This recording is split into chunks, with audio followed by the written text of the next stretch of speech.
What is an injunction? An injunction is a powerful legal mechanism where you can go to court and ask a judge to order someone to refrain from doing something, stop doing something, or even in rare cases, ask a judge to make someone do something. An injunction is unusual for a number of reasons. First, because ordinarily courts deal with monetary damages. If your neighbor is building something on their land that they're not supposed to build under your zoning rules, you typically would sue them for damages. You'd say, here's how much money you putting that weird building there has cost me in terms of my lost property value. Here's the way it's detracted from my peace or my livelihood or what have you. And here's how much money that's worth.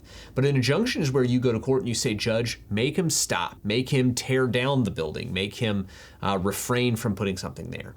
Another example of using an injunction is if you believe, for example, that a competitor business is using something that's your property. They're using your intellectual property, your trade secret, your copyright, trademark, anything that's causing you a problem. You may be able to pursue an injunction in court where the judge orders them that they're not allowed to use that thing anymore and stop doing it.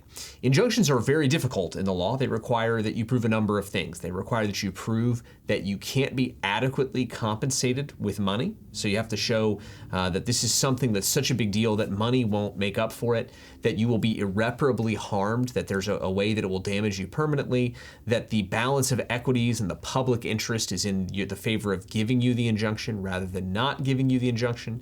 If you're doing it at the beginning of a lawsuit, you have to show that you're likely to prevail on the merits at the end of the lawsuit. There are a number of factors you'll have to meet, and it is typically a high standard. Injunctions, especially when they're done at the beginning of the lawsuit process, typically require that you post a bond. So you may have to put money down for the dealing with that injunction. Injunctions are rare, but they are extremely powerful. And if someone runs afoul of the injunction after it's entered, they can face civil and criminal penalties for violating the judge's order. If you've been sued for an injunction, or if you think you need an injunction, call us at Cornerstone Law Firm so we can talk to you about your options and the specifics of your case.